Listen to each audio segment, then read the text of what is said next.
Para el teorema 6 dice si f es una función integrable en el cerrado AB, entonces para cualquier número c, la función c por f es integrable en el cerrado AB y la integral de AB de c por f es igual a c por la integral de AB por f. Para ello, notemos primero algo. Resulta que como f es continua en el cerrado AB, entonces para cualquier número real c, c por f es continua en el mismo cerrado y por lo tanto es integrable, ya gracias a un teorema anterior, ¿no? Entonces c por f es continua en el cerrado y por tanto integrable. Ahora, sea P la colección de puntos T sub 0, T sub 1, así está T sub n, una partición del cerrado B. Entonces luego, si C es mayor o igual que 0, nosotros tenemos que esta suma inferior sobre la partición P se define como la suma de igual 1 hasta n del ínfimo que alcanza C por F de X en el cerrado T sub i menos 1 T sub i por la longitud de ese cerrado, ¿no? T sub i menos T sub i. Como c es mayor o igual que cero, el ínfimo es lineal respecto a c, es decir, podemos sacar la constante c y nos queda c por la sumatoria de igual 1 hasta n del ínfimo de f por, bueno, el resto se mantiene igual. Ahora, bueno, aquí remarco esto ya que c es mayor o igual que cero. Si c fuese negativo, esto no sería posible decir. Pero resulta que este ínfimo de f con x en este intervalo, por la longitud de este intervalo, es es una suma inferior de f, es lo que sería la suma inferior de f bajo la partición P, ¿verdad? Entonces estamos teniendo que la suma inferior de C por F sobre la partición P es igual a C por la suma inferior de F sobre P. Entonces, ¿qué conseguimos con esto? Veamos que como F es integrable, C por la integral de F sería C por el supremo de de las sumas inferiores. Pero el supremo es lineal respecto a constantes no negativas, ¿verdad? Entonces, aquí la C puede ingresar y nos queda el supremo de C por la suma inferior. Pero por lo que acabamos de ver, la suma inferior, C por la suma inferior es la suma inferior de C por F. Se puede ingresar la C y nos queda esto. El supremo de la suma inferior de C por F. Ah, ya, pero como C por F es integrable, este supremo aquí es igual a la misma integral de C por F en el cerrado AB. Y listo, hemos probado entonces que C por la integral de F es la integral de C por F en el cerrado AB. Ojo, esto fue bajo la suposición de que C era mayor o igual que 0. Vamos ahora a estudiar el caso contrario, ¿no? ¿Qué pasaría si C es menor que 0? Bueno, en ese caso veamos lo siguiente, el ínfimo de C por F, con X en el cerrado, T sub i menos 1 T sub i, este C por F puede escribirse como menos por menos C por F, claro está. Ahora, si C es menor que 0, claramente menos C ahora cambia el orden, ahora menos C es positivo. Pero es más, nosotros recordemos de el capítulo 9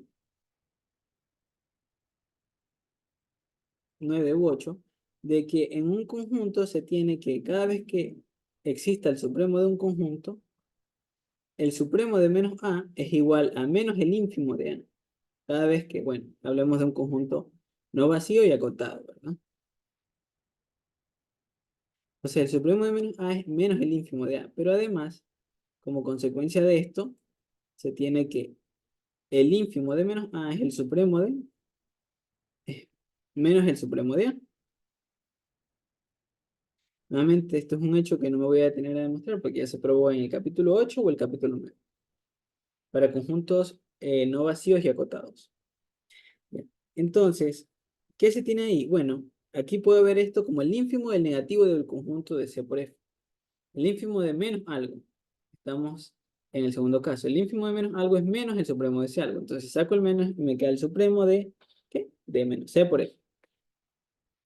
Ok, pero menos C por F en X es menos C por... A ver, perdón por esa pausa. A ver, estábamos con que tenemos menos el supremo de menos C por F en X. Pero la función menos C por F es menos C por F de X, ¿verdad? Ahora resulta que menos C, tal como lo mencionamos en antes, menos C es positivo, menos C es mayor que 0. Entonces, como menos C es positivo y el supremo es lineal respecto a constantes positivas, puedo sacar el menos. Me queda menos por menos C por el supremo de F con X en este saco. Esto, nuevamente, ya que menos C es positivo. Ahora, sí, como el menos se multiplica al menos C que está afuera, esto menos por menos C es C. Entonces queda C por el supremo de F con X en este cerrado. Ahora veamos. que a consecuencia de esto, la suma inferior de C por F bajo la partición P o sobre la partición P, que se definía como la suma desde igual 1 hasta n del ínfimo de C por F con X en este cerrado, tenemos atención de que esto es lo que aquí aparece, ¿no? Tenemos esto por T sub i menos T sub i menos 1. Ah, ya, pero este ínfimo de C por F era C por el supremo de F. Entonces, esto se traduce en la suma de C por F con X en el cerrado por T sub i menos T sub i menos 1. Ah, ya. Pero como C eh, es constante respecto a la sumatoria, ¿verdad? Podemos perfectamente sacarla del símbolo de sumatoria. Que C por la sumatoria. Pero resulta que el supremo de los valores de f con x en este cerrado por la longitud del intervalo, esto era lo que definimos como suma superior de f sobre la partición P. Entonces, esto nos queda C por la suma superior de f sobre P. Esto por un lado. Ahora, por otro lado, el supremo de C por F puede escribirse como el supremo de menos C por F. Pero nuevamente, recordemos lo que antes se dijo, ¿no? Que para conjuntos acotados, f es una función acotada, C por F también, eh, y no vacíos, se tenía que el supremo de menos A era menos el ínfimo de A.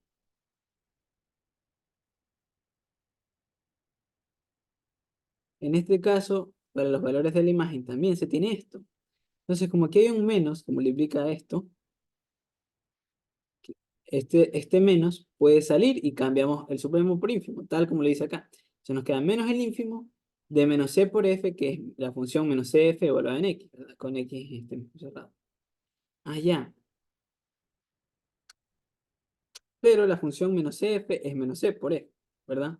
Entonces, nos queda esto.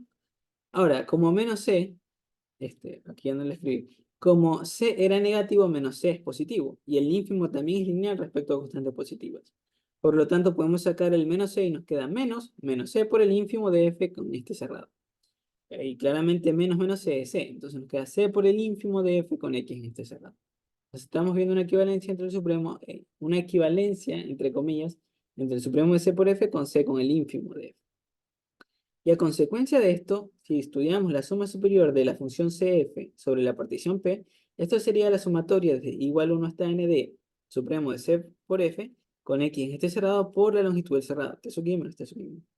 Pero esto de aquí podemos reemplazarlo por el hallazgo anterior, ¿no? Entonces esto sería C por el ínfimo de F con X en este cerrado por T sub i menos T sub i.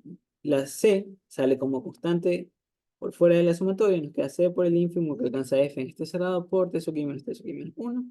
Y como este es el ínfimo de F sobre este cerrado, entonces esto de aquí se traduce en la suma inferior de la función F sobre la partición P, es decir, C por L de FP. Y listo. Entonces, ¿qué tenemos por un lado? Bueno, voy a rescatar los dos resultados que tenemos.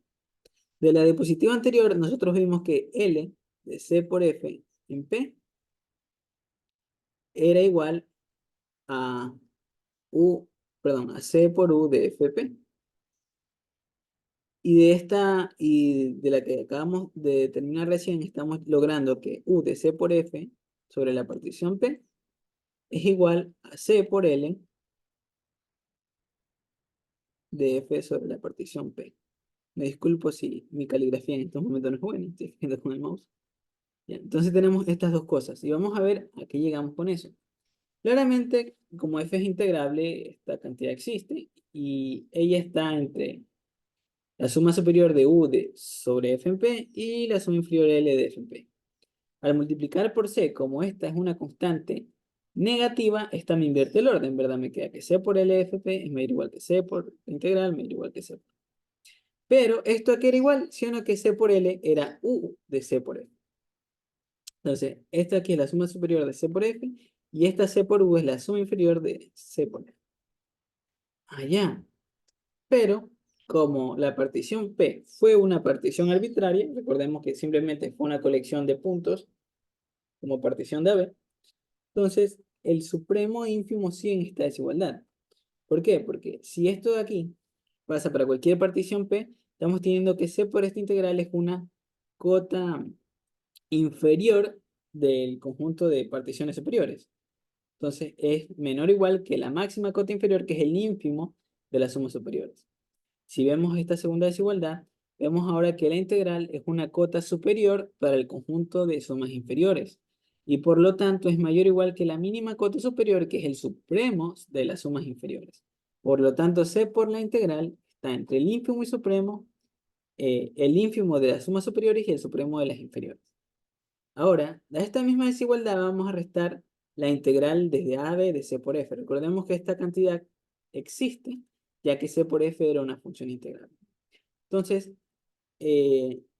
restamos c por f en cada lado y la desigualdad se ha de preservar. Ah, ya, pero el ínfimo de las sumas superiores de la función c por f es lo mismo que la integral de c por f, ¿sí, no? ¿Por qué? Porque esta integral se definió como el ínfimo y el supremo, o sea, el ínfimo de las sumas superiores, que a su vez coincidía con el supremo de las inferiores. Entonces, esta integral con este ínfimo son la misma cantidad y por lo tanto su diferencia se anula. Al igual que el supremo de las sumas inferiores coincide con la misma integral. Entonces, esta cantidad se anula. De manera que nos queda que 0 es mayor o igual que esta diferencia de integral y esto es mayor o igual que 0. Porque tanto esto es 0 como lo de la izquierda también.